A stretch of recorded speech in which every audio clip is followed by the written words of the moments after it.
Hello everyone, and a very warm welcome to the programme. Artificial intelligence is set to be one of the most important technologies of the next decade.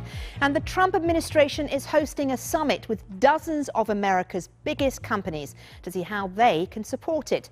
Google, Amazon, Facebook and Microsoft are amongst those attending. Now, the government of the world's biggest economy is already pouring plenty of money into AI. Last year, it spent more than $2 billion on unclassified programs to develop the technology. Now, one reason for the White House focus on AI is, of course, competition from China. In fact, last year, 48% of all the world's funding for AI startups went to the Chinese, putting it ahead of the US for the very first time. And of course, China is also surging ahead of the US on patents for AI and associated technologies, with more than 1,300 registered last year. Let's get rid of that cube now. So what do we mean exactly when we talk about artificial intelligence? You might think about robots that help us with our day-to-day chores. Let's get more on this now from Dean Garfield, who's president of the Information Technology Industry Council, which lobbies on behalf of the biggest tech companies, including Apple, Google, Intel and Microsoft. Thank you so much for joining us on Talking Business. First of all, let's talk about exactly what we mean by AI. It is computer network systems that are able to learn, adapt and improve over time so that they're able to act in ways that are intelligent. And so how will that help us in the future? Why is it important?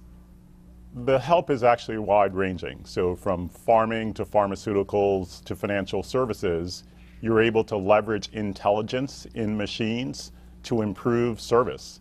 So if you think of a farm, you'll have sensors that collect data, including weather data, to ensure that the energy you use in your crops and when you water is optimal for their growth. In financial services, it's a way of ensuring that we avoid fraud. In medicine or pharmaceuticals, it's a way of driving to curing diseases more efficiently and even faster through using data and data analytics to improve those services. So the benefits will be wide-ranging, and so we need to accelerate getting those benefits out to people. Absolutely. So what is it hoped that will be achieved by this meeting? The meeting is really an opportunity to motivate action more quickly, as well as to mobilize the movement that's necessary to prepare the workforce to really deliver on the potential of AI.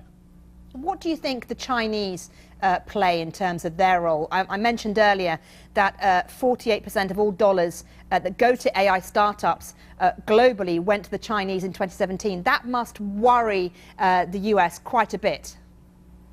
Yeah, it's not a completely zero-sum game. Much of the research that's happening involve researchers, scientists in Beijing, Berlin, and Boston. And so you do have people working together.